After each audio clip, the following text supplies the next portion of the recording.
Hey folks, Rex Bear here. Tonight's guest is a regular Elite Project, Marshall Masters.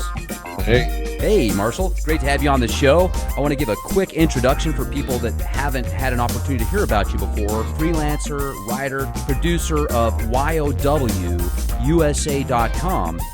And since the late 90s, Marshall has been researching the Earth-related effects from Nibiru, the orbital path of a binary star system that has approximately a 3,600-year cycle. Now, Mr. Masters is the go-to source when it comes to Planet X, sustainable survival communities, crop circles, impact events, and future technologies. Like so many others, Marshall sees a bleak future ahead. And with that said, Mr. Masters also sees a pot of gold at the end of the rainbow. Now tonight, we are going to discuss the latest information on Nibiru, Planet X, infamous winged destroyer, and the possibilities Earth is getting very close to a binary star system orbit that has been talked about for thousands of years. If you'd like to know more about Mr. Masters, check out his work at www.YOWUSA.com and have access to thousands of articles and the latest information in regards to Nibiru and survival communities. Marshall, hey, it's great to have you on the show again with this Elite Project. How's it going? It's going. Good to be back, Rex. It's a pleasure to have you. I know we've talked a few times in the past, and you always bring just so much good information to the table. One of the things that I was talking to you about before we started the show is I used to be really skeptical about Nibiru and Planet X. Oftentimes I felt as if it was a wag the dog scenario to get, certain powers that be, help orchestrate some event to get people to give their attention towards something that might not matter when they're doing something else. That it seems like it's a whole system now, right? It's a mini constellation, yes. And at the core of the mini constellation is a brown dwarf we call Nemesis. And it's a binary twin to our own star. Most of the solar systems, 90% of the solar systems in our galaxy have multiple suns. And we are like the 90%. We have multiple suns. We have two suns. And that is what's happening. This second sun is in orbit around Sol. It's a smaller sun. It's what's called a brown dwarf.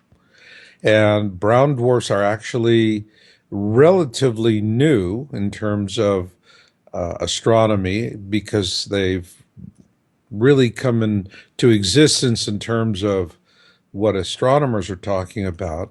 And yet we find they're very common throughout the galaxy, a quite common, ubiquitous, if you will, type of star. And they're very dirty because they're small stars and they have enough critical mass to ignite, but unlike our own sun, they can't maintain a nuclear furnace, so to speak, continue burning bright. And they become very dark. They give off a lot of heat, they give off a lot of radiation, and they can sustain life. This system that is a mini constellation, and in my book, Being in It for the Species, I talk about the three major planets in the system, which are, from the inside out, Helion, which is a large gas giant, and about the size probably of Uranus. And then there's Arbota. It's a smaller planet, rocky planet. And then there's the outermost major planet, which is Nibiru. And that is the one that Zecharia Sitchin revealed to the world through his translations of the ancient Sumerian texts. And that's the one that's really a hard one for a lot of folks because what Sitchin found is that, well, we're the bastard children of the Anunnaki. In particular, in his book, The Lost Book of Enki, which is an autobiography of Lord Enki of the Anunnaki. And these were the folks that came from Nibiru to mine gold. They need gold to repair their atmosphere because each time they fly through the core of our system, it just wreaks havoc with their upper atmosphere, and they have to patch it up. And so they come here and they get the gold to do that because we have a lot of gold on this planet relative to other planets. And, well, we were created as a species to mine gold for the Anunnaki. And there was nothing very mystical or magical about this. A couple of advanced prototypes were, they were out there by the side of a river, and Lord Enki of the Anunnaki saw them, and he went, "Oh, cool! I got to get me some of that." And next thing you know, there is modern man, which explains why before the ancient Sumerian culture, we were just primitive hunter gatherers. And then all of a sudden, next thing you know, we have architecture, language, science, all these things just there. And so that's the reason why Sitchin really gets a lot of flack from a lot of people, because that really runs contrary to the story of Genesis. Well, And the thing here is the big the big question is, when this system comes through, are the Anunnaki going to return? that's a good question. We had Gerald R. Clark on here the other day, and this guy is just, I'm talking an encyclopedia of knowledge when it comes to the Anunnaki and the specific names and the bloodlines and the genealogy. I mean, the guy is on par with anybody. But one of the things I've often wondered is this planet that's coming back, if it is going to get close to our Earth, do you feel as if the Anunnaki are still there and they're going to maybe possibly come back to Earth and kind of do this Independence Day type scenario, or what do you think is going to happen? They're going to come. I write about this extensively in my book, Being in It for the Species. It's not going to be pretty. They're going to come for women, for their breeding programs, and they're going to come for gold. And it's going to be like the Yakuza showing up to collect the percentage. So it's not going to be a very charming encounter for us. There are a lot of people that hold out the hope that they're going to come and bring a lot of enlightenment and all of this. And actually, they're building, I think, temples of Baal or something like that. Yeah. And this is a preparatory for their return. But, yeah, no, it's not going to be pretty. And we're going to be glad to see them go. You think it's going to be like a war? You think we're going to attack them, or do you feel that their technology is so advanced that that's maybe why all these TV shows and programming's coming out on cable, satellite, promoting this agenda of these ETs occupying our planet, and we have no way to get rid of them, essentially? When they come, their technology is going to be so advanced that we would be incredibly foolish to try and do anything to fight them. So they're going to come, take what they want, and then they're going to leave before the really bad times happen. They will leave prior to, this is going to be a pole shift flyby.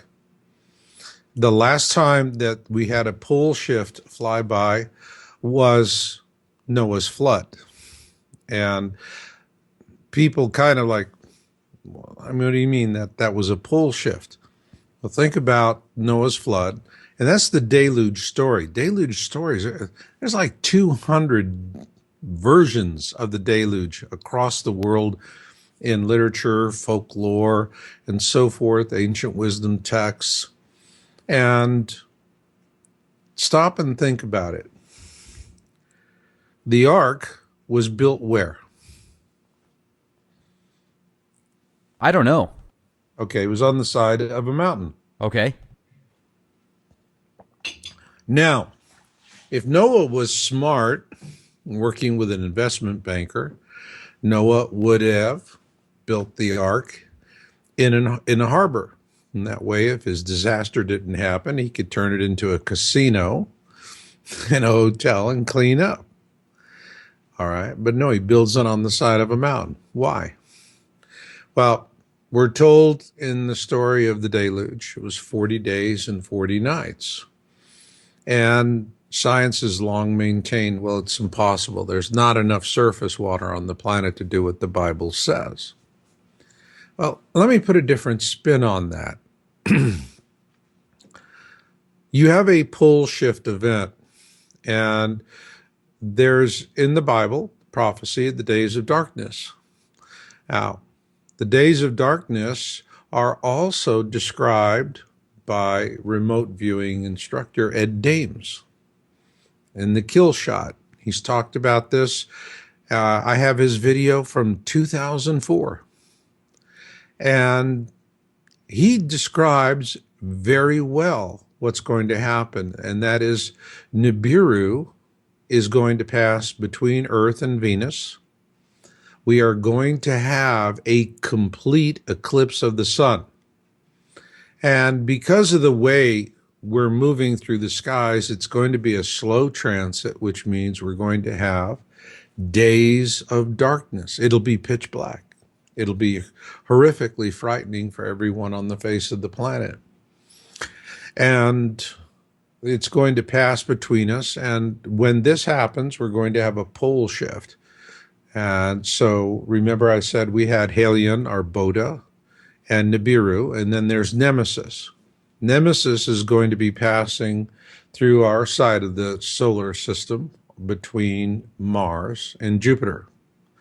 And so you're going to have the tidal gravitational forces of these major bodies passing through our side of the solar system. We're going to be on the same side of the sun as this system, which is exactly what happened with Noah's flood. The Exodus, which was the last flyby, actually, we were on the opposite side of the sun when the Nemesis system, the Planet X system, was transiting southward back into its furthest distance from the sun in a 3,600-year orbit. And that's lunar years, by the way.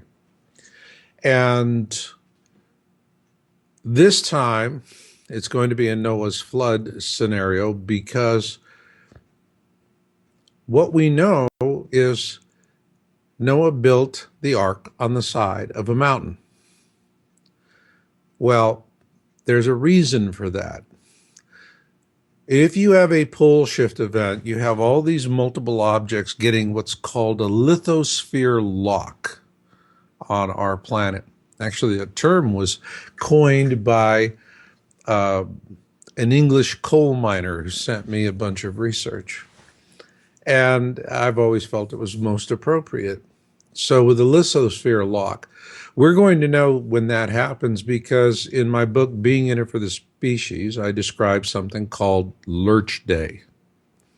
Lurch Day is literally when we just, get grappled onto. Think of the old movies from pirate days, and the pirates would come up close to a ship that they wanted to plunder, and what would they do? Throw the hooks over the side and then reel it in and then go in and have their mayhem. All right, well, same kind of situation here, except we're headed in opposite directions as it's going south and downward, and we're going around in our orbit. And so this lithosphere lock, we're going to have that lurch day. And when that happens, our planet is slowly going to stop spinning, and then it's going to reverse direction.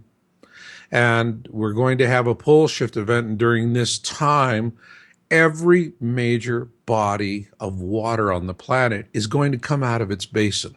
It's going to slosh. Now, when that happens, for the people that are living along the coastline, this is when you see these mile-high tsunamis coming at us. A good example was the movie Deep Impact that came out in 1998. And that massive mile-high wall of water. Or the movie 2012, where you see this massive mile-high wall of water carrying an entire aircraft carrier and other ships and plowing right into Washington, D.C. And so we see plenty of examples of what these pole shift tsunamis are going to look like in the movies. That is part of preparatory foreshadowing. And so now you have these massive waves coming in. Now, whatever's in the harbor, it gets ground to pieces like hydraulic sandpaper, just ripped to shreds.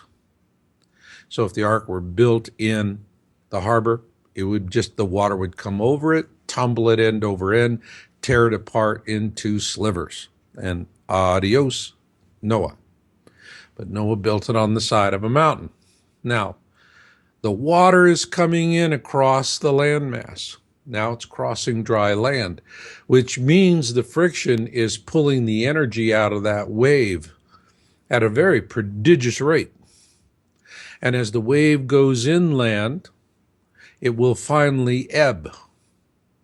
And the ark was situated where when the water ebbed, instead of going over the ark and tumbling it and tearing apart, the water ebbed in such a way with enough force that it would come under the keel of the ark, lifting it up off the yokes and then pulling it back out to sea. So it makes you wonder, if Noah had built the ark 100 feet too high or 100 feet too low, either way would have been catastrophic. All right. And what does that lead you to say? Well, you look at in the biblical account, but you look in the other deluge accounts, and there are mysterious visitors who are involved with these stories who say, here's where you need to build it. And I believe that is extraterrestrial intervention that's being distributed or described in these ancient deluge accounts, because this explains why Noah built the ark on the side of a mountain. There was going to be a pole shift tsunami because the oceans are coming out of their basins, plowing across land, ebbing just under the keel of the ark with enough force to lift it off its yokes and to gently pull it back out to sea. That's what we're facing with this coming flyby scenario. And right now, if you look to see, if you go to our site, yowusa.com, or you just type in marshallmasters.com, all right, that's with 2 L's, and you look at Planet X Signs Update number 7. My wife, Jennifer, is doing the signs articles now. And wow, she just knocks them out of the ballpark. It's hard on her, though, because the news is getting really, really dark. It's getting really bad. You know, when we first started doing the signs articles, it would take us 2-3 months to really pull together a sufficient amount of story material to publish what we felt would be a significant article.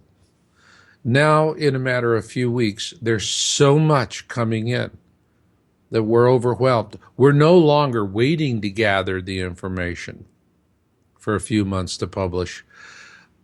It's just every few weeks, we're so inundated. All we can really do is filter through it and literally skim off the top to take the most important things that are happening. And in this one, I mean, we have 38 volcanoes erupting right now.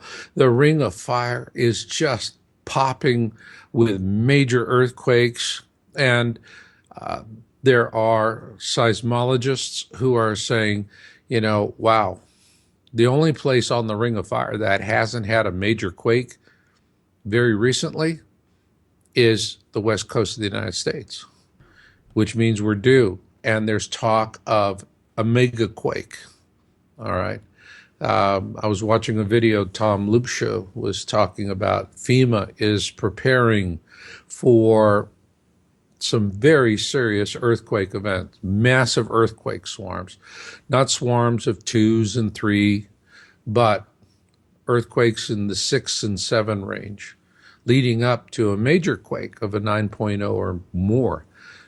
So events are moving along very quickly. One of the things Jennifer pointed out in the Signs article is that for years I've been hearing the Inuit up in the Arctic area talking about the fact that the sun was no longer setting in the same place and that the stars were not where they normally were. In fact, some of the Inuit have died because they're trying to navigate during the dark winter time and the stars are not where they're supposed to be and they get lost and they die. Well, now we have, mainstream science has finally said, we not only have a magnetic shift of our North Pole, but we have a physical shift as well. And an interesting thing is an Arctic white owl showing up in England. You know, that's a little strange. Yeah, it is. So these events are starting to happen at a more rapid pace. In my book, we talked about the winter of ash. And one of the things we came to realize when we looked back at our research notes when we were doing that was the guide that we were using was a scientist in his previous incarnation, and he was from Chile. So it would have been winter of ash for the southern hemisphere, not the northern hemisphere.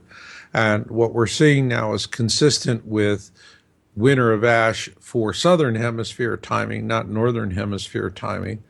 And yes, there are, with these major quakes, with volcanic eruptions going off, airports are being closed. And this trend is, if this trend is going to continue, then what we're going to see next, and this will be a harbinger of things to come, is when you start seeing the region of the western side of the Ring of Fire, all right, from, a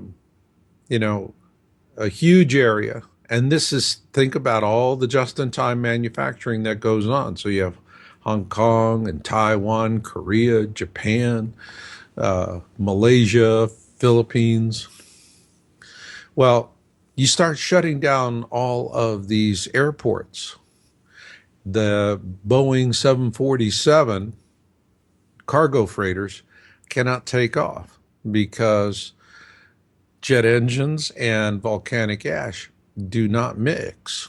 They don't do well. And so what we'll see is a shutdown of just-in-time manufacturing around the world. That's going to create havoc, economic havoc. We're going to have political havoc because the United States is a dominant force in that region right now. But how do we project our strategic power? It's with naval aviation and land-based bombers. Again, jets and ash don't mix, and so we're going to be grounded. On the other hand, the Russians and the Chinese have a different strategic posture. They rely on submarines and missile cruisers, which can operate very handily in these conditions, and so there will be a shift in power that goes on. Manufacturing around the world is going to be impacted, and it's, we had a prelude to this on 3/11 when we had that huge earthquake in Japan that set off Fukushima. And as you recall, there were a lot of companies that were very hard pressed because the Japanese had to close down their airports. And just-in-time manufacturing worldwide, plants were closing down. It was a really economic crisis.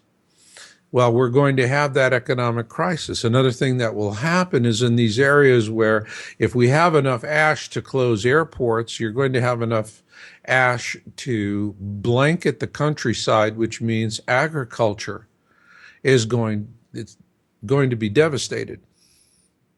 Now, right now, we go to the grocery store and we have all kinds of fruits and vegetables, and a lot of things are imported from places like Vietnam and South America, and they come from everywhere. Well, if this Western region with this vast populace is no longer able to grow food to sustain itself, all these ships that are bringing all these tasty goodies to us at Walmart, they're going to go to the highest bidder, which means they're going to head west across the Pacific.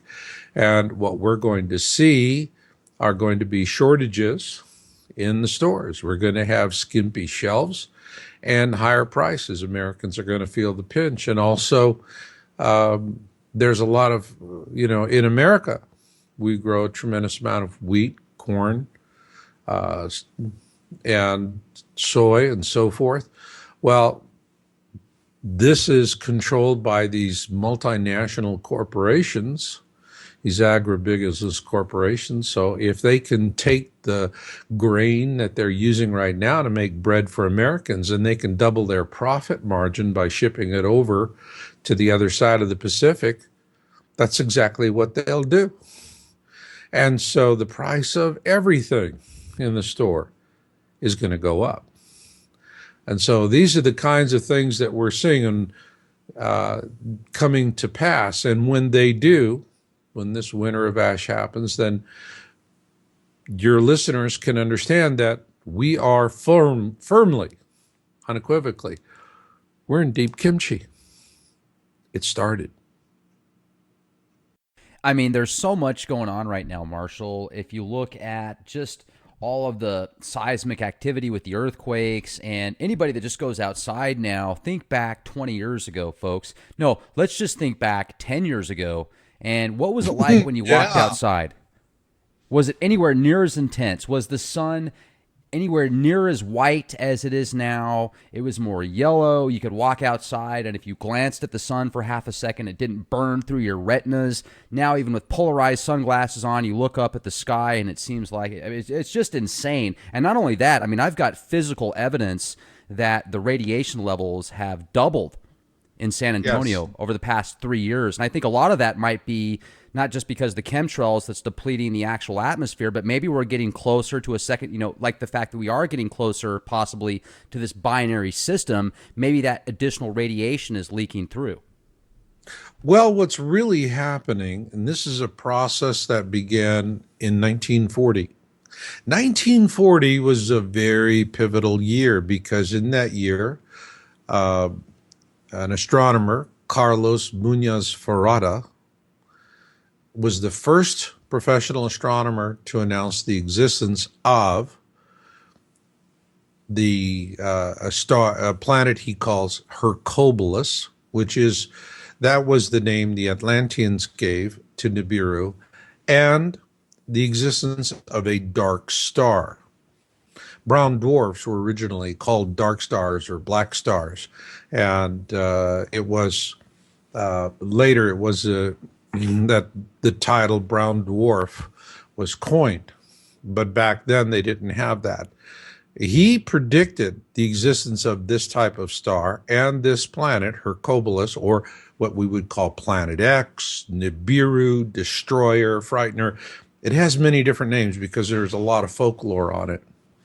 And so, it's what's happening is that from 1940 on, as this mini constellation system, Nemesis and the planet and moons, were approaching a point of perihelion to the sun. Now, perihelion is the closest distance Nemesis comes to the sun. Aphelion is its furthest distance. And perigee is its closest distance to Earth. And so we are going to have the pole shift event because perigee, when it reaches perigee, will be on the same side of the sun. During Exodus, we were on the opposite side of the sun, so there was only the plagues. This time, we'll have the plagues plus Noah's flood. It's really going to be what we're looking at is a combination of both the biblical story of Noah and the flood and Exodus. And so It's going to be a It's going to be a very difficult, very hard flyby. So in 1940, when we started looking at solar information, that's when we started seeing an increase in solar radiance. And you were noting that by the color of the sun. And that's the reason why, for example, we have geoengineering. They're spraying up in the clouds. All right. And we see the jets overhead all the time. Yeah, I do a podcast once in a blue moon, and I just put up a podcast, and my wife and I both came down with chemtrail flu. And not only are they using this to mask the sun, so they're trying to diminish the amount of sunlight that we're seeing, but they're also using it to spray us with all kinds of harmful agents. Oh, they love us though, Marshall. They never want to hurt us. Yeah. Hey, can I interest you in a bridge? Oh, it's crazy. I mean, the amount of chemicals that they're spraying in the atmosphere is absolutely ridiculous. And then you look at some of the stuff, they've actually done tests on some of these particles that have fallen to the ground from these chemtrails. They found genetically modified Ebola, all sorts of other Yes. nasties. It's insane. It is, well, it's just downright evil. What I'm saying to people is they're setting us up literally that, to be honest, we're all eventually going to become, this is Holocaust, okay? This is final solution stuff. And we're all going to become Jews in the showers, as in Auschwitz. What if we don't accept it? I mean, what if we say, look, we're not going to allow you to manipulate us and believe this stuff? Do you feel there's still a spiritual battle that we can win, even though physically they have the tech, the advancements, and all this other nasty stuff to try and poison us with? Spiritually, we're still with Source, right? We're with Source, but are they going to prevail in their plans? It is a fait accompli. And what are their plans? All right. If you look at what's happening with media coverage, and this is now media, years ago in the 80s was when I worked with CNN, and that was when there was actually competition. Right. Was when That's when CNN was a lean, mean news machine, and it was a real honor to be Right. involved. Now I agree with Larry King. They ought to change their name to the Cartoon News Network. Larry King They said don't. that? Yeah, and he's absolutely spot on because they don't do. I mean, when I was there was gum sole work. I mean, we were doing a lot of research. We were out there digging for the news. They don't do that. They just read what they're told to read now. They don't do original research. Scripting for the National Security Agency and the CIA. That's it. I mean, CNN has basically become a modern day Pravda from the Soviet era, and that's what they are. Uh, what you see with the mainstream media is that there is a tremendous amount of filtering, suppression, trivialization, and so forth of the kinds of things that we've been talking about tonight. And, let's be very clear. If you read our article, all right, on our site, yowsusa.com or marshallmasters.com, and update number 7 for signs, we cite credible sources. All right. And we evaluate what these sources are doing. And we're actually showing the kind of engineered suppression that they're involved with as well. So this is not, something where it's Mama Yablonsky's vegetarian crystal ball emporium. All right. These are major sites. These are major newsworthy sites, Smithsonian and National Geographic and so forth. And we're tracking this stuff. I would say that print media has been doing an infinitely better job, of reporting this stuff than the electronic media. Electronic media is now so tightly controlled by just a few corporate, there's just less, you could count the corporations that control all of this on one hand. And they're pumping out the message. Now, why are they doing all this control? Why are they throttling the message? Why are they making people think, well, yeah, things are happening, but they're not happening to us? What they know is, let's go back to Noah's story. We're going to have these mile-high tsunamis, right? Okay. The vast majority of humanity lives where? Along a coastline. Right.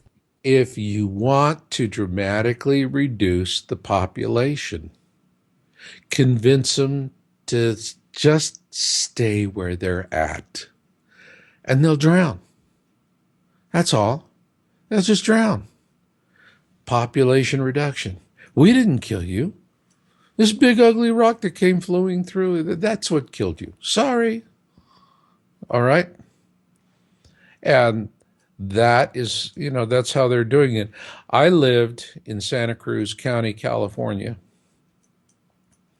And I will tell you that when I talk to people in what we call the flyover states, they're pretty savvy.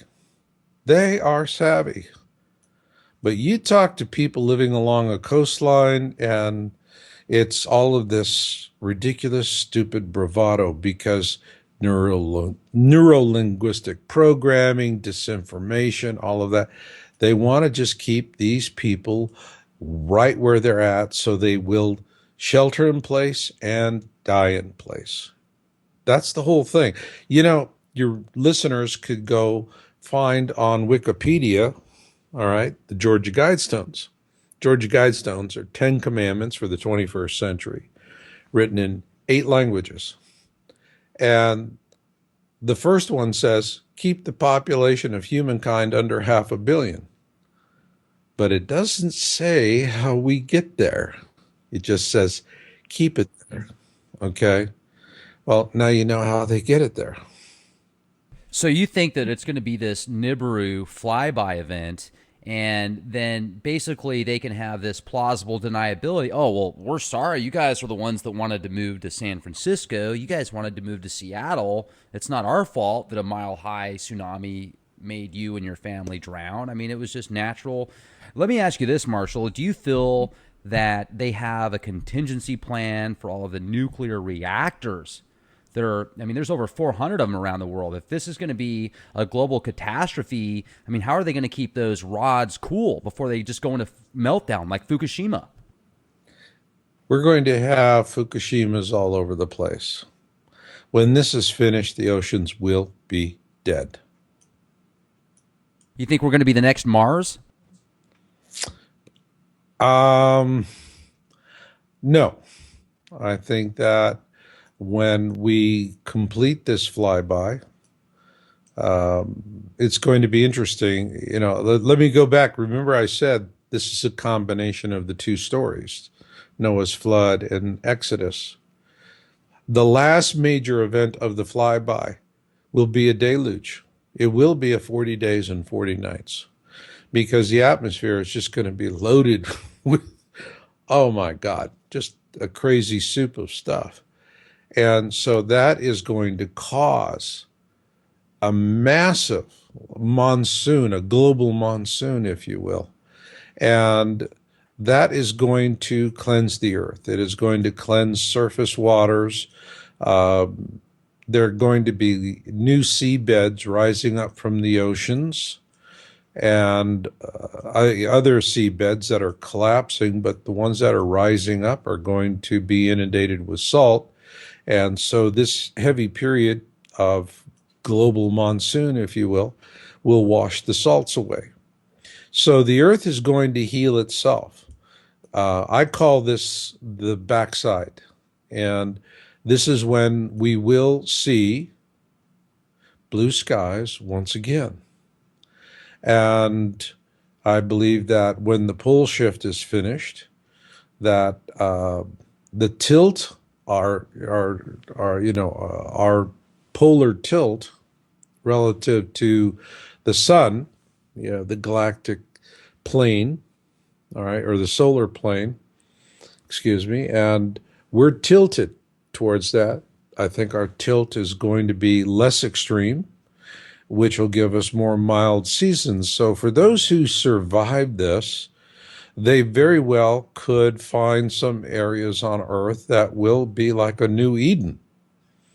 But we're going to, nonetheless, we're going to see massive eradication of life in the oceans because all of these reactors that have been built along shorelines, when they say, well, fine, we can scram the reactor. Whoop-de-doo. You can scram the reactor. Geez, is that supposed to give us a sense of calm and peace? No, because even after you scram the reactor, you got to keep it cool for a couple of years. And if you don't have electricity or fresh water to run and the pumps and to fill the pumps and to fill the pools, you're going to have Fukushimas popping off all over the place. And they're going to make a hell of a mess of things. And I think that this is something that the elites actually have done by intention. And with that said, I mean, also let's jump back to the Nibiru doom dates that have been brought up since 2003 for the modern times. I mean, it's been brought up many times before that, but it seems like since 2003, there's been this real push for Nibiru. And I almost feel like the government did this, or the powers that be, the specific people that are just so good at orchestrating the masses, lemmings. Let's get them to do this. Yeah, we can say this on TV and they'll follow it.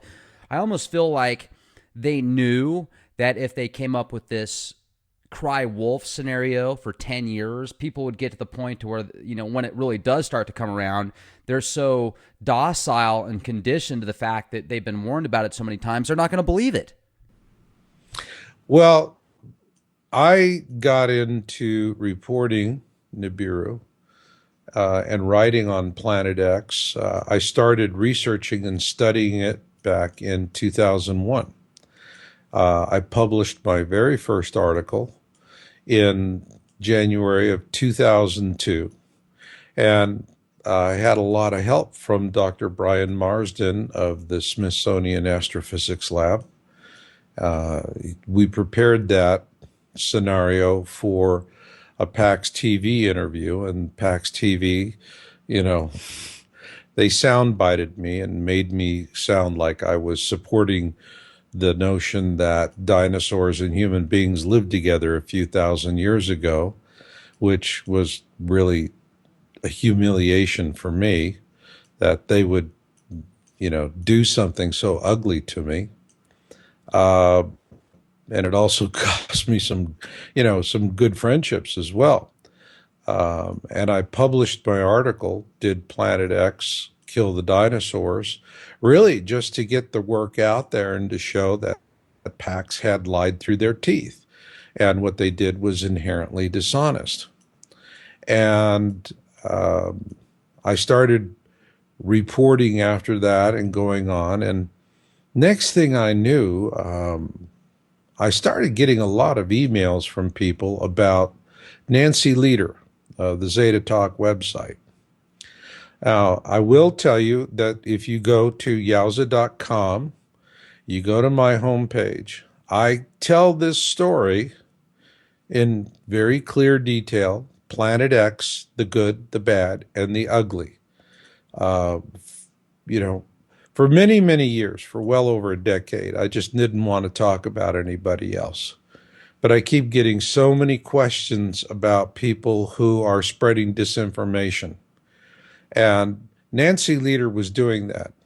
And in my article, I just come right out and say she's a dishonest cultist. All right.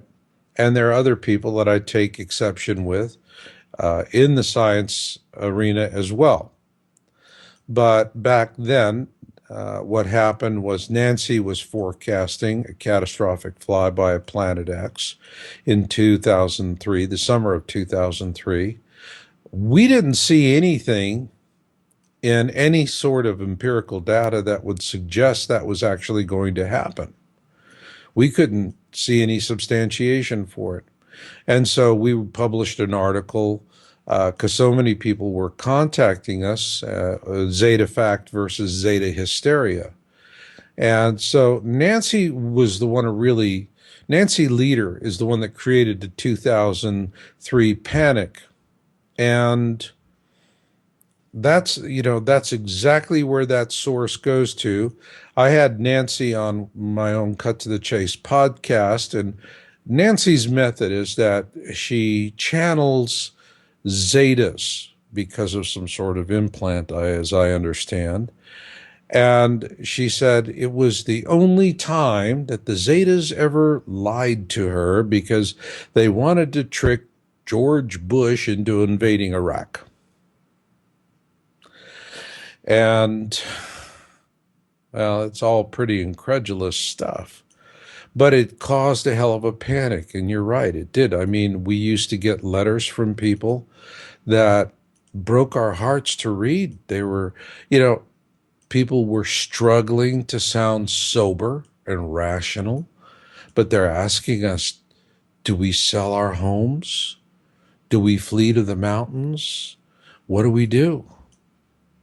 And, you could just see the fear oozing between the lines.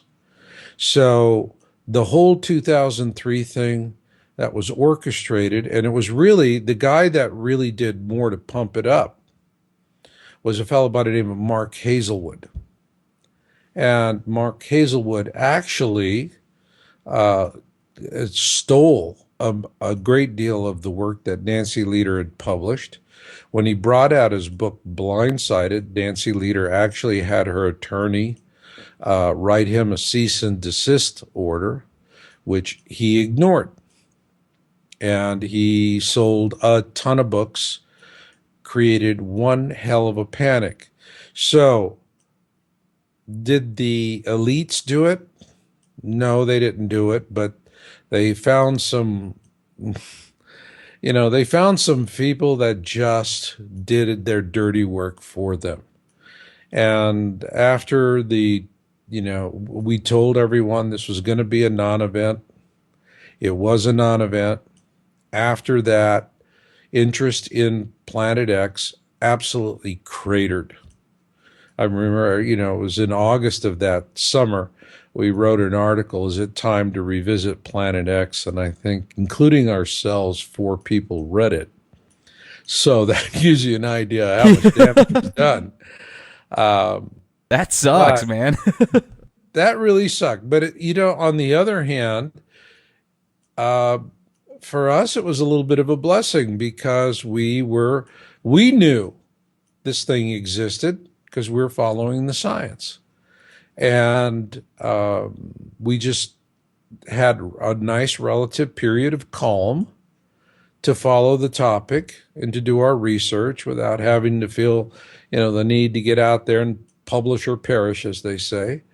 And then what turned things around and what really resurfaced the topic was the 2004 superquake and tsunami in Sumatra that killed 250,000 people. Then following on the heels of that, then of course, you had Katrina. So after Sumatra and after Katrina, interest in the topic was right back on top. It was very strong again. And in 2012, there was an awful lot of speculation about Nibiru being here in 2012. And I remember in August of 2012, I was being interviewed by National Geographic. And they asked me, is there a direct relationship between the Mayan calendar and Planet X? And I said, well, at this time, we don't see any direct linkage. So all we can say is that it's coincidental. That's all we can really say. That's all we're seeing. Now, that was not what National Geographic wanted, because the only empirical data on Planet X and the Mayan calendar prior to December 21, 2012 was the Arbitron ratings and how much money the cable companies were making a fortune on 2012 doomsday videos. Oh boy, they were making a doomsday. Yes, they Well, were. but um, we, you know, that was all. I mean, I just, I call it the way I see it, and we stuck with that. However, back in 2015, there was another Planet X researcher who was doing some stuff and writing to us, and he piqued our curiosity. And we revisited December 21, 2012. Excuse me. Now, the Mayans would not have been looking for something that says, okay, on today, the world ends. It's like, so why the hell do we need to know, right? What you really want Right. is a harbinger. You want something that says, okay, you got stuff coming at you. Like the story of Joseph with the 7 lean cows and the 7 fat cows. That's the kind of information you want to know. And that's what the Mayans were looking for. Well, they were looking for a very specific celestial alignment. And so what we did was, in 2015, we had the ability to go back and say, all right, up till December 21, 2012, the empirical data didn't show anything. Let's look at it again from December 21, 2012 forward. And when we did, our jaws dropped. There was a direct linkage between Planet X and the Mayan calendar. We were looking at earthquakes and meteors, particularly fireballs. But when we looked at earthquakes and meteors, remember Roadrunner Coyote cartoons and how, the coyote would get on an Acme rocket and the thing would go zoom straight Yeah. up, Oh, and then it yeah. would go straight down into way, way, way down, and then poof, that was the end of it. Well, when we looked at earthquakes and we looked at meteors, all of a sudden what we saw was right after December 21, 2012, Wile E. Coyote was on an Acme rocket, boom, straight up. The stats were just explosive. And so, yeah, what the Mayans were looking for was a celestial alignment. And when that celestial alignment happened, they knew that a flyby of Planet X was going to happen within the coming years, and that it truly was something that would reset the calendar. And that was, the whole name of the game. So there is that direct causality relationship, but you have to, you just can't go and start throwing stuff out there without at least trying to do your homework. And, unfortunately, that's something that we see quite often. Case in point is when Jennifer, my wife, was working on this new Science article. We were, everybody was talking, oh, Yellowstone's, oh, the animals are fleeing and this and that, and, all of this Yellowstone stuff. Well, now, that was actually planted disinformation. They were saying the animals were fleeing the park. No, they had images of the animals running into the park, not out of the park. And what they were doing was dredging up old news accounts. Like they say, old tricks are the best tricks. And so this is the kind of disinformation the elites do play. and they do quite a bit of it. All right. So here, they're just the point of it is that people get caught up in this idle speculation, and folks just believe what they want to believe. The last thing people want to do is homework. The last thing people want to do is actually vet a news account. And that's the truth of it. And the elites really take good advantage of this basic flaw in human nature. And this is, one of the ways in which they are spreading disinformation, keeping us distracted. Another thing is that you'll see them, going on and on about old conspiracy theories. And again, that's to keep people, running down rabbit holes. Remember, if you want people who are living near a coastline where they're going to drown like rats when things happen, you keep them preoccupied with nonsense. And that's what they do. And they do you got to give the devil their due. They do a brilliant job of it. And, they have one thing, they just have human nature working in their advantage. Okay. It's like you want to destroy a little town, you find a boulder on the top of a hill, and you just kick out the little stone that's holding it up. And then the boulder's going to go, yippee, I'm free to follow my inclination, rolls downhill, hits the town, smashes it to smithereens. That's what they do. That's what they do. So, what I see is, yeah, it's a fait accompli. They are going to achieve their goals of killing not millions, but billions of people. And these people are going to participate in their own deaths. Now, for your listeners, here's where you have to understand that there's going to come a time I call the rage.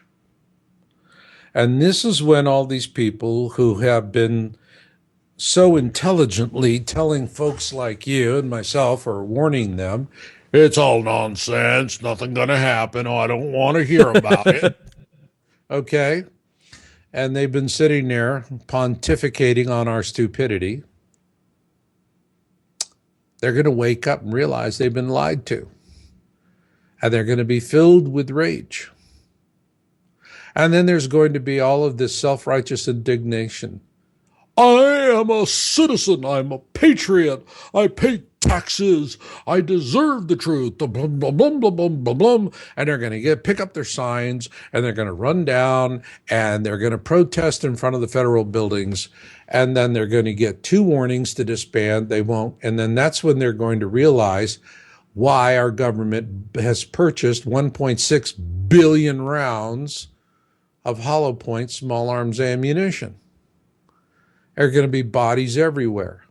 It'll be like Kent State, but on an industrial scale. And people are going to go, well, maybe protesting is not necessarily going to work the best for us. But there will be that time of rage. And what your listeners need to understand is, when people are saying, grab a sign, come down and charge the barricades with us and demand your rights and all that, what you need to be doing is running in the opposite direction, screaming, feet don't fail me now. You don't want to be around it. You don't want to be around it. Get the hell out of Dodge. If you haven't already done that long before, get the hell out of Dodge. You don't want to be around, because it's a no-win, it's Kobayashi no-win scenario. And that's going to be the truth of it. Well, we interviewed here on the Leak Project, I talked to a gentleman that is a part of the, he calls it Protester Spring or something like that, where him and about 2,000 people have pledged arrest. Actually, they're going to go to Washington, D.C. They're going to get arrested because they're not going to move, and they're going to make it difficult to do voting or something like that. It's called Democracy Spring. I'm sorry. And their Right. agenda is basically changing the system. And I talked to, one of the people that's really pushing this agenda. I interviewed him here on the show in the Leak Project, and I can appreciate people that want to make life better for everybody. I can appreciate people that want to give freedom and liberty to everybody. I mean, that's great. That's what life's all about. I don't think the government should tell us what we have freedoms of. We should have the opportunity to make our own decision. If we're not hurting somebody else, so what if we want to think for ourselves? I mean, that's what's the wonderful thing about being human. But I think that these people that are going to go out and put themselves on the line and get arrested, I mean, because ever since Occupy Wall Street that took place, there's now actually new laws in place that if you are blocking a federal worker from getting to work, they can literally hit you with a felony. And if you, Yeah. I mean, so they got to be real careful. Who knows where they're going to take them? And maybe protesting isn't the best option. Maybe the best opportunity for surviving this and being prepared is to just have food, supplies, water, resources, be mentally prepared, spiritually prepared. And if it's going to be as bad as many people think it is, and if we're not going to make it through this event, well, make right with the people you are with now. Spend time with the people you care about and do what you can now. Do you think that we really have a chance to make it through this, Marshall?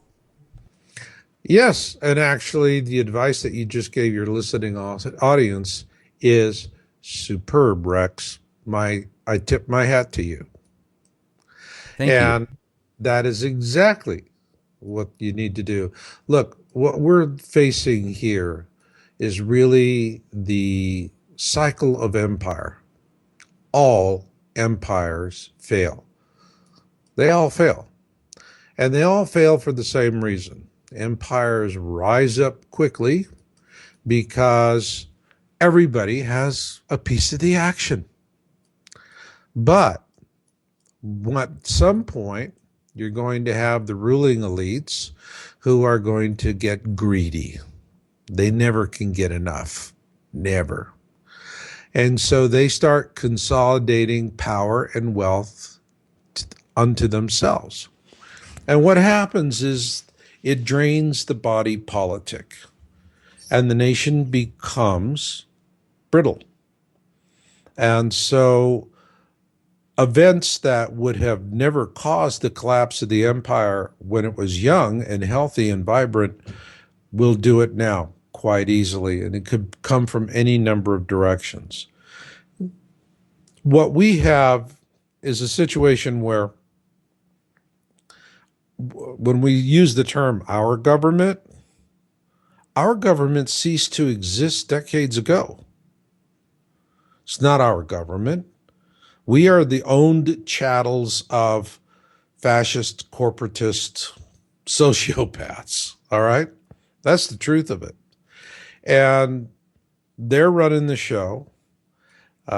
People do sense it. When Jennifer and we drove cross country last year, started in end of August in Minnesota and drove all the way west. We went through South Dakota, saw Lucky duck. I love it out there. Did you go check out the Badlands?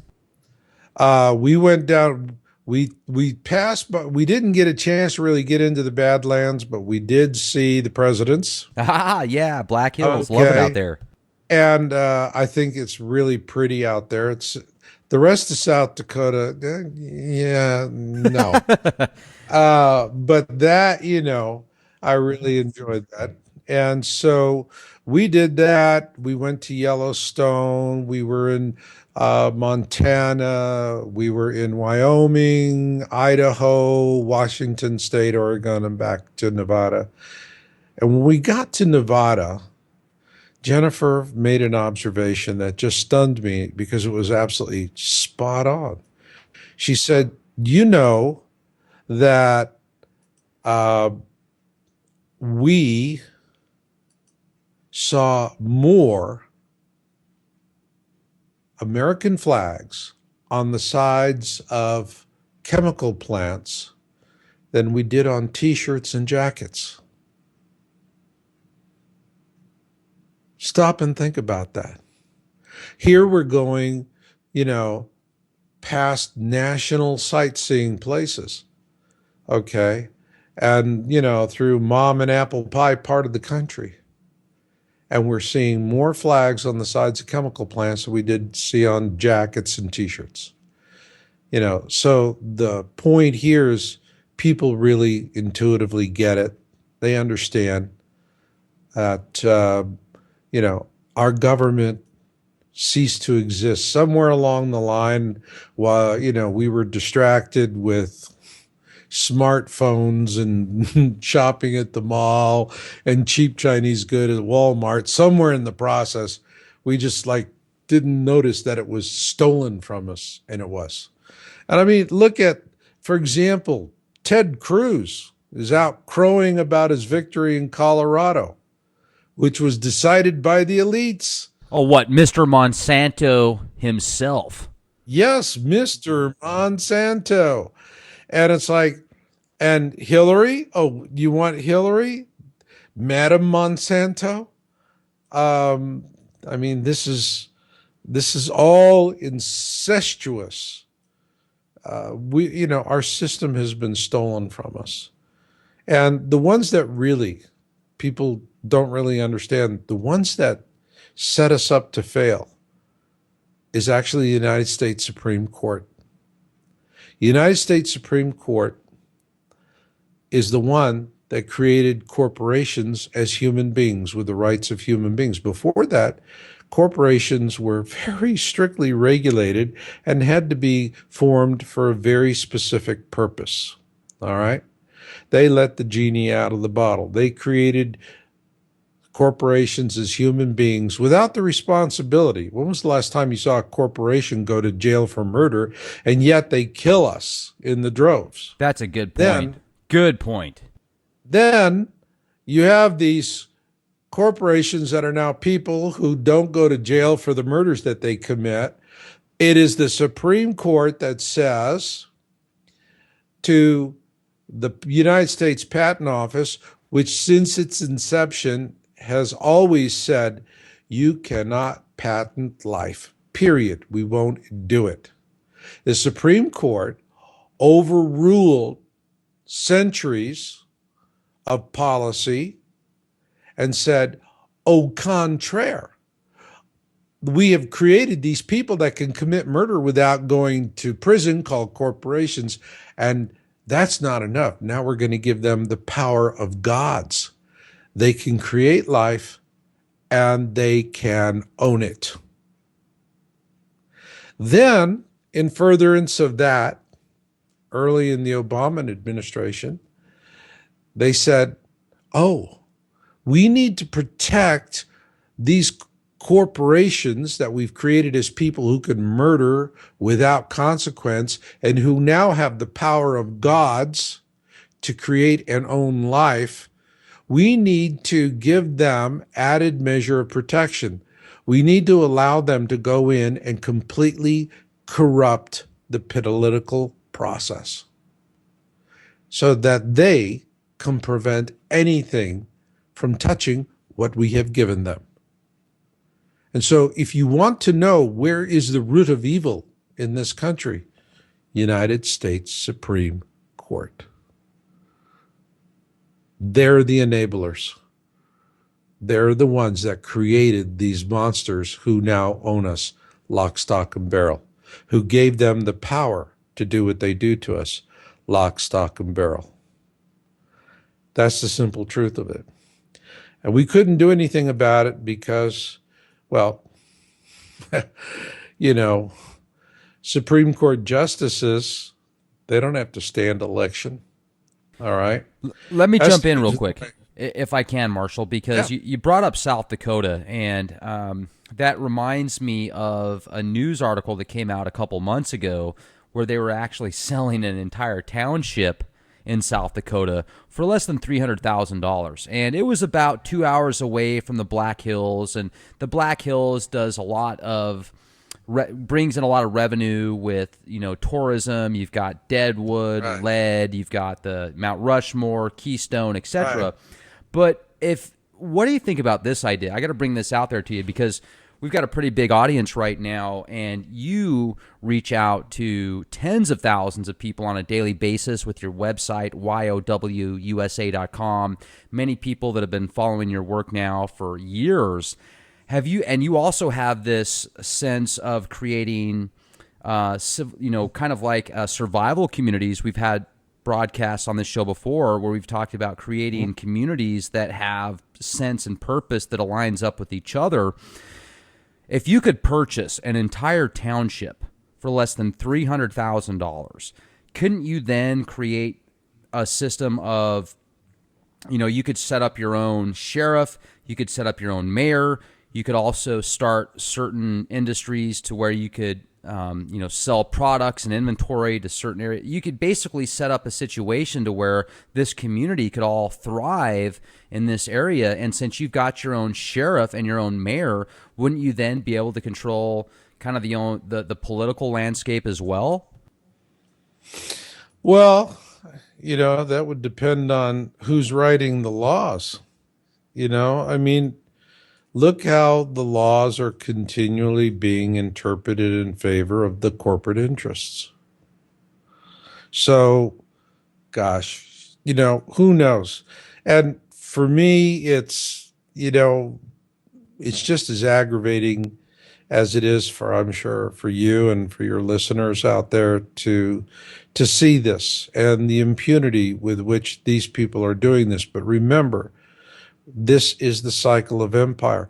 This is the elites consolidating wealth and power unto themselves. And people are beginning to go, why? Rome was sacked because common Romans just simply said, you know what? Those thieving bastards in Rome, they've taken everything. So to hell with them. And when the mongrel hordes were coming, they just stepped aside. Help yourself. Because Right. we don't see any, you're no worse than they are. They had no sense of purpose, and they realized that the people that were controlling them were actually just as bad as the Mongolians coming in, I guess. That's right. And Rome was built with fathers telling their sons, come home with your shield or on it. There was that time when, it was honorable to go out, go to strange countries and kill strange people. And, but then there was something to be derived from it. There was personal gain. Once there was no more personal gain, it was like, why? These people are taxing us. We don't get anything for it. They're thieving bastards. And so they stepped aside. And you have a collapse of empire. And this is what happens. It's just the nature of man, and we go through this process. So that's the reason why I tell people, look, don't get caught up in all of this. Don't try. It's too late to try and make a difference. The system is too corrupt. It's just going down the tubes. And it's going down the tubes of its own weight. And I want to share with you, this is an interesting story, because I really came to the realization that this was about a little over 10 years ago, the elite plan for population reduction. See, they want to reduce the population because then it's easier for them to control smaller numbers. That's all. That's what it's all about. Just reduce us in numbers, less demand on resources, fewer of what they call useless eaters. That's how they refer to us, as useless eaters. You're right. And this is, that's the reason why they want to get it down to $250 million or $500 million. I mean, let's face it. All you got to do is, if you want us to proliferate, okay, you want us to create new population, Give us a case of Ripple wine and a bottle of Viagra. We'll work wonders. Hello. Hello, yo, let's bungle in the jungle. And, that's it. We breed like rabbits, lemmings, and cockroaches. And they know that. So, and they don't see us any different than rabbits, lemmings, and cockroaches. They All must right. not because they treat us like such. They treat us like such, and that's the way it is. And when I came to the realization that a lot of people who, are slated for this kind of destruction, and there are a lot of good, kind people out there. We're told differently, but nah, there's a lot of folks out there that are struggling to do the right thing, to teach their children the right way, to have some sort of noble purpose to their lives. Because if it were otherwise, we'd have a Mad Max world already. And so I could see this terrible, terrible thing that was going to be done, this Holocaust that they're going to cause to happen.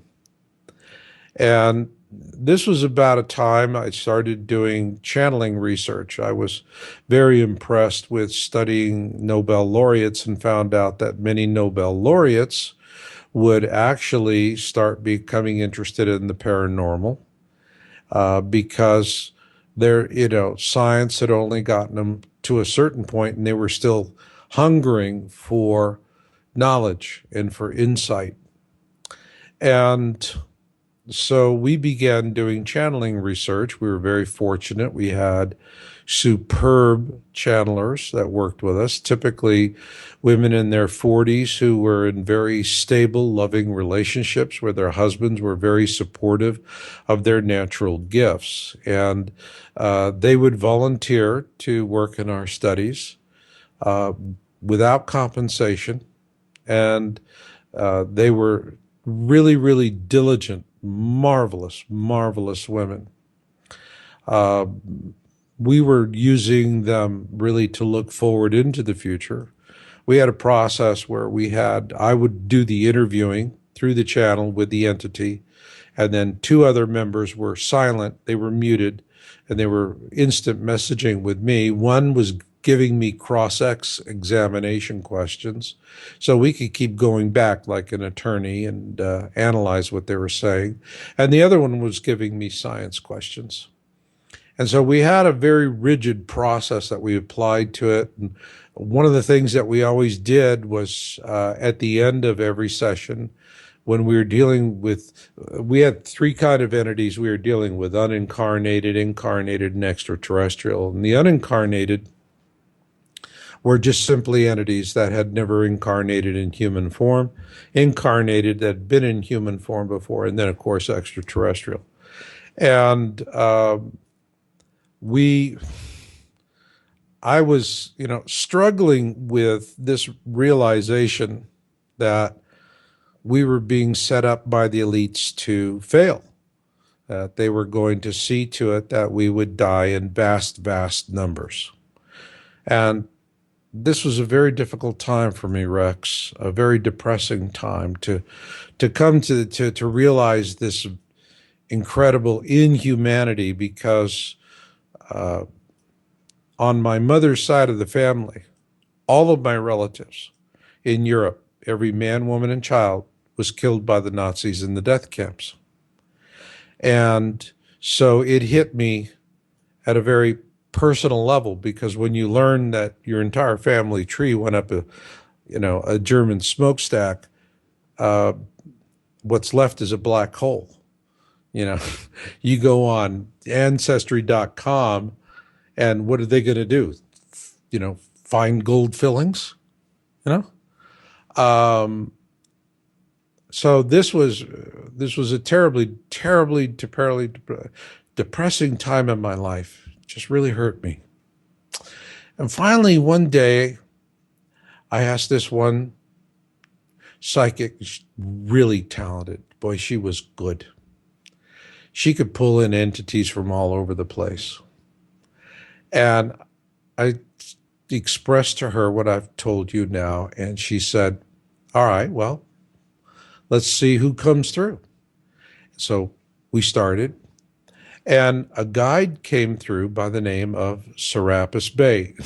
Funny thing is, you can find him on Wikipedia, for God's sakes. Serapis Bey was an ancient priest in Egypt. And his thing as an entity was to actually answer this one burning question that I had about this. And, I explained it to him, and just as I've explained to you. And here's what Serapis Bey said to me, and it was a turning point in my life. It was really a turning point. Serapis Bey said, Marshall, the story of humanity is a large book of many, many, many chapters, most of which have yet to be written. This chapter is owned by the elites. It is their chapter. And there is absolutely nothing you can do to take it away from them. Nothing. So don't bother. Don't agonize. Don't try. It's theirs. However, all chapters, like all books, come to an end. And this chapter is but a few pages away from its end. And the elites know the next chapter is not theirs. It's yours. And everyone else. In other words, it is for your species. It is for your freedom. It is for your evolution. It is for your chance to have 1,000 golden years of peace that have been promised to us by all kinds of prophecy. However, what the elites are banking on is that they have one Hail Mary pass that they can do. If they can bluff us into relinquishing our birthright to the next chapter, if they can bluff us out of it, it's theirs for the taking. And so what it really comes down to is you just say no. No, we're not going to let you take it. We're not going to let you bluff us out of it. It's ours, and we lay claim to it. And it's not something where the universe is just going to go, okay, here you get, it's yours by default. Cheerio. No, that's not the way it works. It's ours, but we have to claim it. We have to stand for it. And so that's another reason why the elites want to diminish our numbers so dramatically. Because they are already setting aside vast stockpiles of all kinds of food, medicine, seeds, construction materials, you name it. They have vast underground bunkers. Why do you think the dollar is worthless fiat right now? They've sucked it dry so that they could build their underground bases and stockpile them with all kinds of things. Now, what are they going to use it for? It's an inducement. And what they're going to do is they're going to come up towards the end of the tribulation, the major events of the tribulation. And that's when they're going to say to the survivors, looky what we brung you. We got all these seeds, all this medicine, construction material, clothing, you name it. All of this we brought for you. All you need do is to agree to our terms, which is you will take this chip into your body. And that's when people are going to they're going to trade their freedom, they're going to trade their birthright for a bowl of lentils. And that is the Hail Mary pass. So we've heard all about getting chipped and what these RFID tags are all about. I'm going to tell you what they're all about. One day, I received a phone call from someone, a whistleblower in the government. And this person was terribly, terribly distraught because this person is a good Christian. And what this person learned is that what they're going to tell us is that the chip is just simply a transponder. It tells us where you are. It tells us so we can, work with you, help you. But no, this is a multi-frequency, multi-channel, multi-mode, simultaneous broadcast and receive chip. These are going to be extremely, extremely sophisticated. Now, they're going to be able to put up satellites, and those satellites are going to broadcast programming into the chips that are going to program your mind to make you docile and manageable. And for the people who are chipped, it's not going to be an ugly experience. It's going to be a very pleasant experience. They're going to literally be on electronic Prozac. And anyone that's on Prozac can tell you, you just don't have strong emotions about anything. Everything's just kind of la, la, la, cool. And you're just going along, and life is good. And so for the people that accept these chips, or what's called the mark of the beast, they're going to enjoy that process. But what this is really doing is not only can they use it to program people, control them, manipulate what they're thinking. Here's the point that this person, who's a good Christian, was terribly distraught and came to me with this knowledge after learning it in a briefing. They have identified the frequency with which we have our connection to Creator, the God frequency. They've isolated it. Now, the human body, we learned in the movie The Matrix, can produce enough electricity to light a 100-watt light bulb. 100 watts. You can do more than is that. Considerable. That's right. It could be more than that.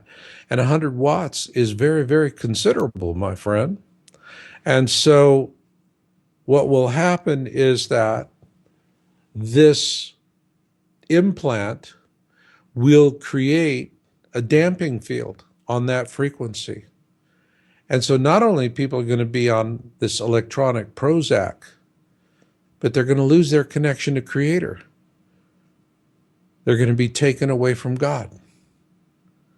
They're not going to feel the presence of God in their lives. Now, not everybody will say that they feel the presence of God in their lives, but most will. And so that is exactly how the elites are going to lay claim to the next chapter of human history with a bluff, to take something that's not theirs. And so those who stand up and say, no, I'm not going to do it, well, they will know what the circumstances are going to be, because with the elites, it's always the same old thing. First comes the carrot, then comes the stick. And so that is really what is coming down the road. And it is one of the reasons why there is a tremendous amount of effort on disinformation aimed at Christian audiences. First off, because simple demographics. If you get the Christians to, they can't come to a consensus, then they're going to do what? They're going to stay living on the coastlines, and they'll drown like rats. Let me jump in real quick if I can, Marshall, because Sure. I was raised Christian. I was baptized a Lutheran. My parents are amazing people, and we were all, pretty liberal, yet we would go to church most Sundays. And I can really appreciate the Christian ideology. Most Christians have very kind hearts and they want to do what's right for people. Right. However, I feel that this specific theology, this religion, has almost imprisoned people's minds because there's so many out there that feel as if you use your brain and if you think of different, if you exercise your sixth sense opportunities, if you meditate, if you look at things outside of the norm, then you're satanic, you're the Antichrist, you're worshiping the devil. I almost feel like religion was created to kind of imprison the minds. And if Jesus is real, if Jesus is really our Savior, hey, fantastic. That's wonderful. I don't know. I really don't. And what is your thought on the religious landscape? Do you feel that many people have been imprisoned because of some of the pastors and priests out there that kind of pitch their own ideals on what spirituality should be? Well, I do answer that in an article on my site I published last month called Planet X and Spiritual Christians. I am not myself a Christian, but I am very, very fond of spiritual Christians, very fond. And an easy way to spot who is a spiritual Christian, ask them, okay, how many study groups and churches have you been kicked out of because of the questions you ask? And if they start to chuckle, okay, that's a spiritual Christian. And, these are the ones that really do walk in Yeshua's footsteps. They get it. I mean, look at Yeshua. He was a rogue, okay? He wasn't a checklist Jew. He was a Jew, born a Jew, raised a Jew, died a Jew. He was not a checklist Jew. He was not a dogma Jew. He was not, he was none of these things. No doctrine, no dogma, no checklists. He didn't do that. All right. It was the reason why he was, someone that just simply drew a lot of heat. And so when I look at spiritual Christians, I go, these are the ones that really get it. And these are the ones that are going to make a difference. And so when I look at the elites and what they're planning, the ones that are going to stand up in the largest numbers and the ones who are going to suffer in the largest numbers will be the spiritual Christians.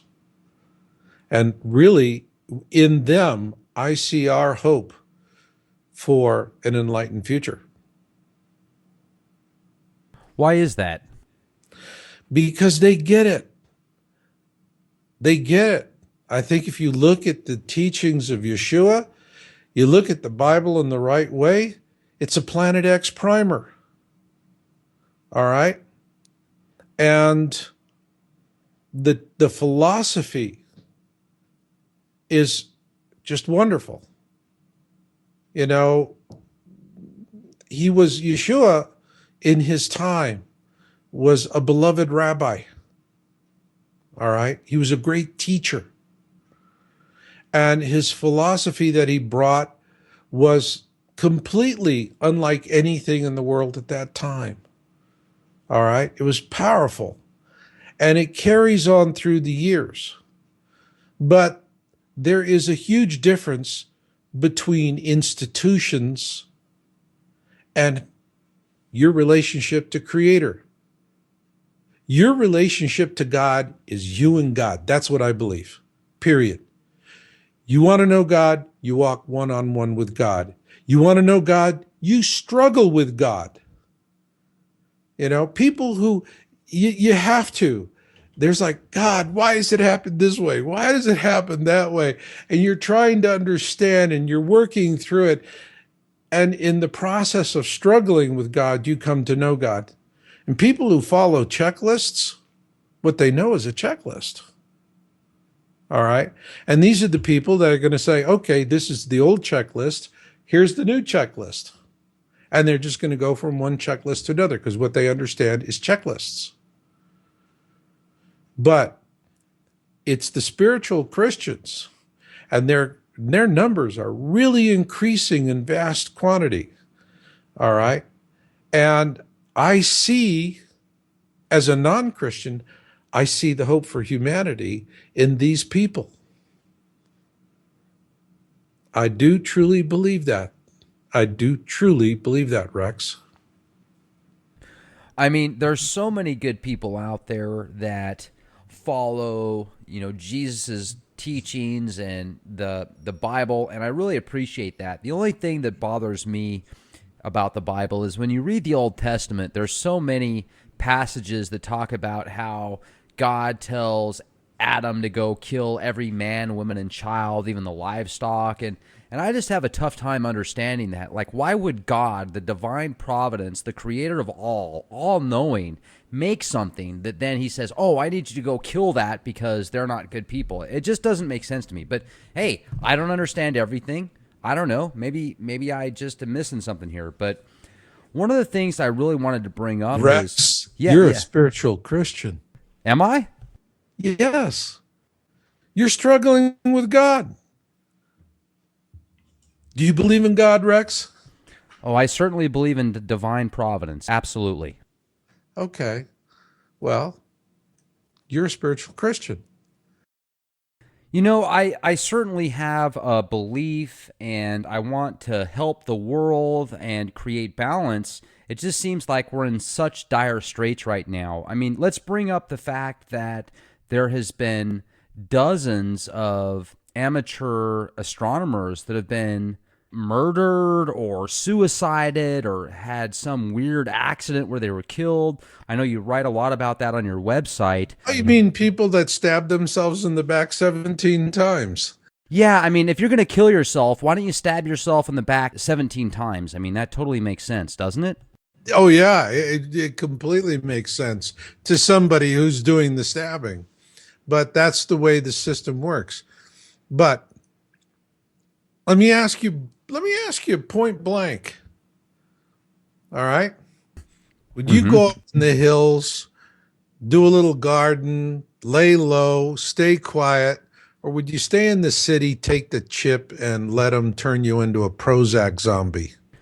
I'm so far away from the Borg, you will not assimilate me. I'm going out into the woods. You're my kind of guy. You're my kind of guy. I hope we're neighbors. Me too. So, like the Nazis used to say, nothing goes according to plan. All right? So, for all of their might and all of their power, they have hubris. And their tendency is to overreach. And that is where they always fail themselves. That is always where they fail themselves. Hitler declared war on America. America did not declare war on Nazi Germany. And that, when he's sitting there and he's fighting the Russians, which his generals thought was stupid in the first place because he had a deal with Stalin and Stalin was keeping his end of the deal. He could have had his little fiefdom. But the point is evil overreaches because it has a hunger. It has a hunger for more. It's insatiable. It can never get enough. All right? And so let them do what they do. You see, what I see coming out of all of this, all right? Let's talk about what can you take to the bank, all right? Absolute bankable end conclusions to all of this stuff. 1, we survive as a species. Take it to the bank. Number 2, we rebuild. Take it to the bank. Number 3, we go to the stars. Take it to the bank. And with number 3, that is the $64,000 question all other intelligent life in our galaxy is asking. How do we go to the stars? Are we going to go as Anunnaki stormtroopers like you see in the movie Avatar? Are we going to have a Hunger Games world, Which is what they want. or do we have a Star Trek future? I want Star I Trek. I am for the Star Trek future. Period. That's what I want to see for humanity. Star Trek future. And I believe that's our rightful destiny. I believe that that's what other races, the vast majority of races, there's a project called the Free Project. And they're going out and contacting all these people. They're getting a statistical database, and these are just rock solid scholars. And what they're finding is we have been sold a line of nonsense, basically bullshit, that the majority or all aliens are evil and bad. The fact is, it is exactly the opposite. The vast majority of other species out there are good. All right. And they want to see the good in us. They want to see us have that Star Trek future. And I think the thing that could be the game changer is something called the Great Winnowing. Now, this is what the ancient Egyptians tell us in the Colburn Bible. The Colburn Bible has very explicit accounts of Noah's flood in the story of Sesuda and Hanok, but it also has the Egyptian version of the Exodus. It's in two parts. The first part are the Egyptian texts, second part are the Celtic texts. The Colburn Bible is actually a compilation of Egyptian and Celtic texts. The Egyptian texts were written at the time the 5 books of Moses were being written, because the ancient Egyptians were trying to figure out, how did this scrappy little Jewish God kick our butts and our pantheon of Egyptian gods? And so they were pulling folklore from every end of the trading realm. You have phenomenal stories in the Colburn Bible. One of them, I believe, is from the Phoenicians, sons of fire. And I think, and this is really fascinating because the Phoenicians were amazing mariners. They were the first ones that could navigate by the stars. And so they didn't have to follow coastlines. And their trading routes went all the way from the Middle East, the shores of Lebanon, to South Africa, the tip of South Africa, and to Great Britain to the north. That was the extent of their sailing realm. And the Celtic texts were written approximately about the same time as parts of the New Testament. All right. And the interesting thing is there's a Celtic biographer who actually met Yeshua and his family. And it's documented. It's in the 12th and final book of the Colburn Bible, and it has some really tremendous stories in there. But what the ancient Egyptians tell us is that when we have the days of darkness, when Nibiru is passing between us and the sun, and this is what Ed Dames, the remote viewer, calls the kill shot, we're going to have something called the Great Winnowing. Now, the way the Egyptians explain it is that when we're seeing this happening, it causes incredible fear.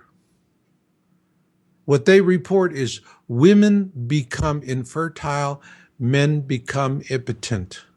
Now, stop to consider, at this time, typical lifespan was about 35 years. So what you're really doing is scaring the sex out of teenagers. Can you just stop and think about it? Let's not. This is not a joke. What force of nature would it totally scare the sex out of a teenager? It would have to be pretty impressive. Absolutely. Now, what they said with the Great Winnowing is what will happen during the flybys. Whatever is in your heart is going to be amplified 100-fold. There are only 2 absolute human emotions, love and fear. That's it. Everything else is one pastel shade of one or the other. Imagine you're standing in a paint shop. You see a white chip on one wall, a black chip on the opposite wall, and in between is every color you could imagine. And somewhere in the middle, there's going to be a chip that's just a tad more black and another chip that's a tad more white. All right? What the Egyptians are saying about the great winnowing is people who have fear in their hearts, that fear is going to be amplified 100-fold, and what will happen is they will literally die of fright. They'll flicker out like light bulbs, just like that. Boom, they're gone. And the ones with love in their heart, that love is going to be amplified 100-fold. And I'm not talking about people who are sitting in the pews and singing the Psalms. I'm talking about grandmothers who pull together a group of orphans and say, kids, let's hold hands and we're going to sing nursery rhymes together and we're going to love each other all the way through this. Those are the ones that are going to survive. Those are the ones who have love in their heart in service to others, not in service to self, in service to others. Those are pure love. And you know what? It doesn't matter if they're checklist Christians or spiritual Christians. If they got love in their heart, the great winnowing says they will survive, but they will also be profoundly changed by that experience. All right? And we've read all kinds of stuff. I'm sure you've had a lot of guests on your shows talking about near-death experiences, shared death experiences, Yes. major out-of-body experiences. Now, there's two classifications of experience, profound and otherwise, not profound. Now, I'll explain an example of one that is an experience, but not profound. Years ago, I was at a funeral, and I'm sitting there, and I could hear the deceased coming to me and saying, would you please go take my wife's hands? And I'm sitting there thinking, well, okay, who am I to refuse? So I walk up, I didn't know this woman, just kneeled down before her and just said, your husband asked me to just hold your hands. She held out her hands. I took her hands in mine. Next thing I knew, like 15 gigawatts came pouring right through me. And he just came right through my body like a conduit into his wife.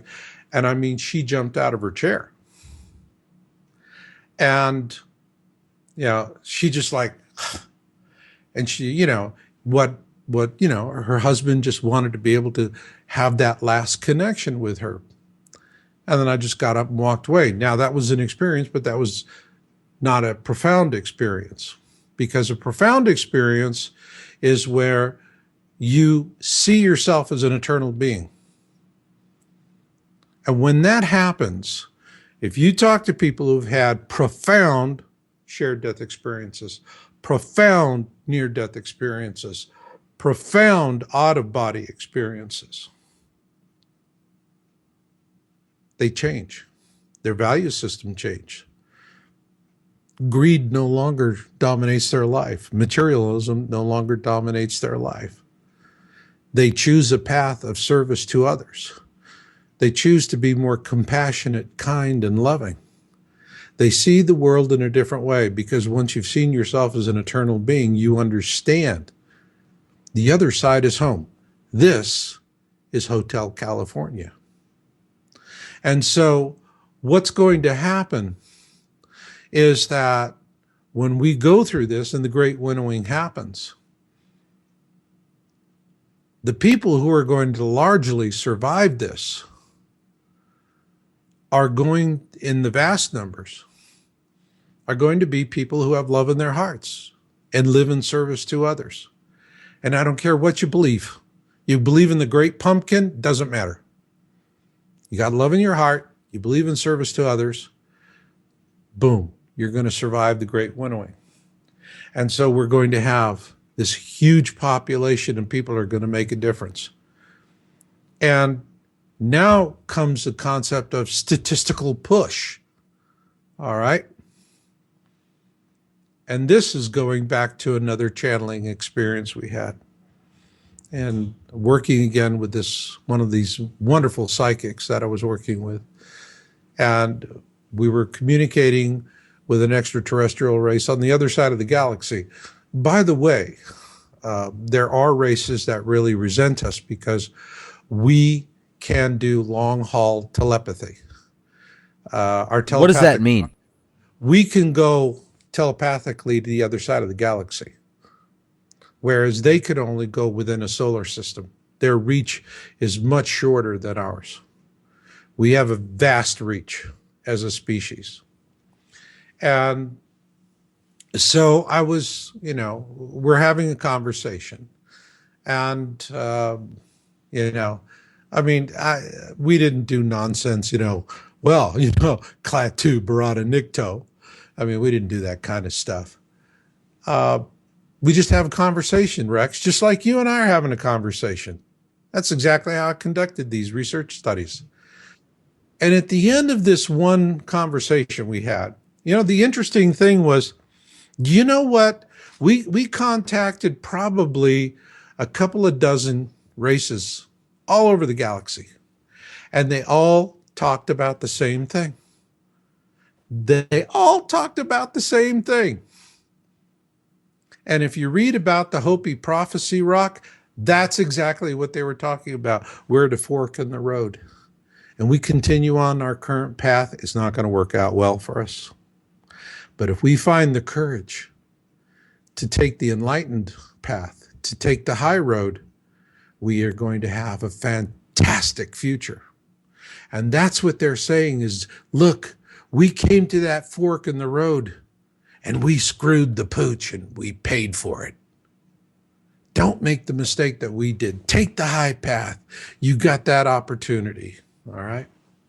And so this was the drumbeat message we were getting from these other races all over the galaxy. We were contacting through our sensitives. And finally, after all of this, I had to ask this one ET. I said, let's be frank. You and I are separated by a galaxy. You're on one end, I'm on the other end. I don't think we're going to, I don't think you're going to be over to my house for tea and crumpets anytime soon. And I just want to know, what's in it for you? Why do you bother to talk to us? We'll never see each other. Why bother? What's in it for you? Here was the answer. It stunned me. The CT said, presently on your planet, you have over 7 billion souls incarnated. But Earth only has 2 billion native souls. That's all. It only has 2 billion native souls. The other 5 or so billion souls that are incarnated are the ancestors of races spread across the whole galaxy.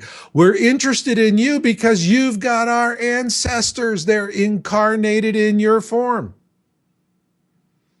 That's why we're talking to you. That's why we're interested. Okay? So that you stop to think about it. By the end of World War II, we had 2 billion people. All of a sudden, the end of World War II, we go from 2 billion to we're, headed towards 8 right now. And if we only have 2 billion souls native to Earth, where are the rest of the souls coming from? It's a statistical push. There's a bigger picture at play here. It's hand of God. It is Creator's will. So I see this as a huge picture.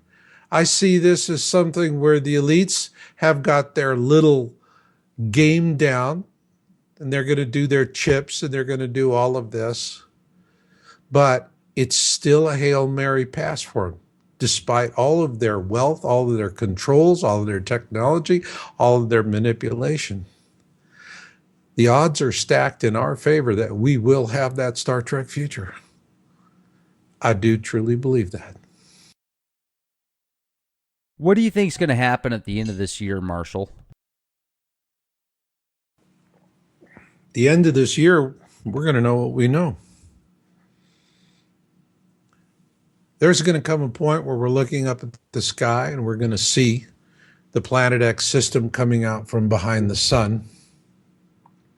It's funny, we have on our website at yowza.com, marshallmasters.com, there's an article that is, I think, Ed Dames in Israel. Just look for Ed Dames in Israel. And because now Israeli mystics are finding references to Nibiru in Torah code and in the Zohar. And it specifically references 5776, which goes through September of this year. And it says, and what the mystics in Israel are saying is that this thing is going to, boom, appear to pop out of nowhere. All right. Now, when it does, I always hear from people, when am I going to see Planet X with my own two eyes? Okay. I mean, I hear it. Oh, where's it at, man? Planet X? When am I going to see Planet X with my own two eyes? Here's my answer to everybody that asks that question. If that's the question you're asking, you're stupid and you deserve to die. Because there's a right question.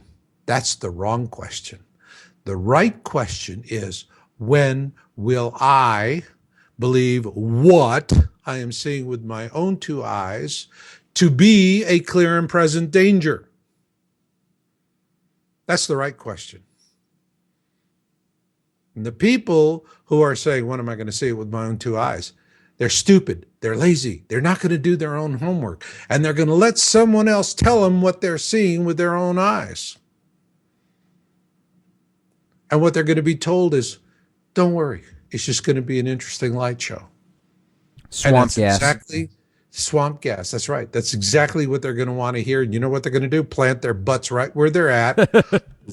And most of these people are going to be living along coastlines. All right. We're safe. We're right next to the water. That's right. You know, and it's like, why do we want to leave all the wonderful culture and seafood of living along the coast to go with those crazy, you know, hicks living in the flyards, you know, the flyover states? And they're going to have all kinds of ego and reasons for staying put. And then they're going to drown like lemmings. All right. So what will happen is initially people are going to be told, all right. I mean, did you see the movie Melancholia? No. Oh, I heard about it from Gerald, though. Oh, you got to see it. You absolutely have to see it because there's a scene in there with the wireframe. Okay? I'm not going to say anything more than that. Promise me you'll watch Melancholia. All right? Absolutely. Because that one scene with the wireframe is quintessentially what we call gullibility. I mean, how gullible are people going to be? I mean, imagine a housewife who is doing the laundry and she gets her husband's dress shirt from work and on the collar are 5 shades of lipstick. Right. She confronts him with it and he says, honey, don't worry. It was just one woman. She likes to wear a different color of lipstick every day. But I got rid of her because you're the only one in my life and I love you and we're good. And she goes, okie dokie. Right. All right. Nanny, nanny, nanny. You know, I mean, people are going to be lied to. They're going to turn on CNN. They're going to stand out in the street. They're going to point up at the sky and they're going to go, hey, Phyllis, what do you think about that? I don't know, Fred. I never saw anything like that. Let's watch CNN. They'll tell us. Hey, let's watch Dancing with the Stars. What do you think? Yeah, that's right. You know, and they're going to walk in. CNN going to have all the talking heads on. They're going to go, well, don't worry about it. It's just an interesting light show. And then what's going to happen is then we're going to have all kinds of stuff happening. Earthquakes, volcanoes, tornadoes. I mean, things are starting to get weird. See, nobody believes in earth changes until a sinkhole sucks their car into the ground along with their, you know, with an in-law. And then if it's an in-law, they're still not going to believe it. That's just a conspiracy. That's not real. That's right. It's a conspiracy. All right. And what'll happen is then there's going to come a point where all of a sudden people are really going, you know, what's wrong with this picture? They're going to finally ask that question, what's wrong with this picture? And that's when they're going to come back on CNN and say, well, we've had to adjust our calculations. Our new data sets are showing things that really have surprised us. And, well, you can trust us when we say that we're going to have a few more bumps on the road, but it's going to be perfectly fine. And then people are going to go, okie dokie. And then after that comes the dying. Okay. After that comes the rage. All right. Now, what's going to happen is that when we're seeing everything and the first time they lie to us, there are going to be people that go, those bastards are lying to us. They're going to be the ones who are going to just pick up everybody else mocking them and laughing at them. Okay. And they're going to go to places of safety. And so my efforts right now is focused on that window of opportunity to reach those people who, when they see this, they're not looking up and saying, I'm going to wait for CNN to tell me what I'm seeing. They're going to look up and go, I'm seeing a clear and present danger, and I'm going to do something about it. Isn't it amazing how powerful the media has become? I mean, the programming that's out there now, I don't know if they've studied the MK Ultra programs that have taken place with the CIA for years or what, but it just seems like the media is so powerful now, and their abilities to program the masses has almost turned into an art or a Oh, science. yes. It's a phenomenal science. And what they have learned is they're much more sophisticated now, much, much more sophisticated. There's quite a bit that they adopted from the Joseph Goebbels playbook, but what they're doing now is infinitely more sophisticated. They create what I call expectation stampedes. You remember blood moon tetrad theory? Oh, yeah. Okay. Well, what they do is they'll find a topic that is really resonating with a given demographic. In this case, it was a Christian audience because the funny thing was blood moon tetrad theory came out of nowhere. Nobody really saw that coming. I didn't see it coming. And when it first came out, we published an article on it. We're going, say what? And well, that was our best scientific estimate at the time. Robert Ryland wrote it for us. And, but wow, blood moon tetrad theory really resonated. And then we saw the elites went, oh, hot diggity dog. This is Right? a gift. This is a gift. And they started pounding on it. Okay. All they got to do is find something that everybody's going, oh, yeah, this is it, baby. This is it. And everyone's all excited about it. And then what do? They Promote make it. sure, yes, they promote it. And boy, they are absolutely the past masters of promotion. They're the ones that make sure that there are plenty of links on the internet, that the topic is really coming up at the top of the search engines, that it is just rocking and rolling and smoking. And everybody's sitting there and they're waiting for blood moon tetrad theory. And then just for added measure, they had the Pope come for a visit to give a talk to the UN and Obama, okay, at the same time this is supposed to happen. And then they had CERN, they're starting up CERN's. They timed this perfectly. They had blood moon tetrad, Pope, and CERN all coming together at the same time, pumping up all the expectations on all this. Everybody's expecting something totally huge to happen. And it was like, fizzle, non-event. That was it. And it was like, Coyote lights the Acme rocket and it goes sputter, sputter, sputter, and that was the end of it. And there's a huge crash of interest. And the result is that you have all these people who are now they're really in deep kimchi because they've been racing around telling family and friends, co-workers, associates, blood moon tetrad theory, and it's CERN, and the Pope is coming. And what did we learn about the Pope's visit? He should hire a new speechwriter. What did we learn about CERN? Well, whatever, and blood moon tetrad theory. Hey, someone left us at the altar. It's like, that's it. Quick, call the caterer, tell him not to open the caviar. And, that's what happened. And it was a perfect way. They were absolutely able to take and target the Christian audience, humiliate these people, who then in turn, what do? They walk away from justifiable concerns. Justifiable concerns, because they've been led down the garden path and now they've been humiliated in front of family and friends who are sitting there shaking their heads going, there you go again. All right. Right. And all of that was a brilliantly orchestrated elitist disinformation campaign. I sat there and watching it,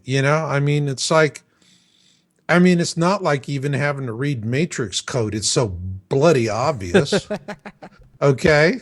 It's like, wakey, wakey, look what they're doing, Right. But people, it's, they just get caught up with that stuff and there they go. The moral of the story is, the first rule of prophecy. The first rule of prophecy is always be mindful of it, but never live in expectation of it. That's the first rule of prophecy. You think we're going into World War III here pretty soon? Maybe this year or next year? God, I hope not. But me too. It's when insanity starts, you never know where it's going to end. You have Putin, who is threatening Turkey with nuclear weapons. You have Pakistan threatening India with nuclear weapons.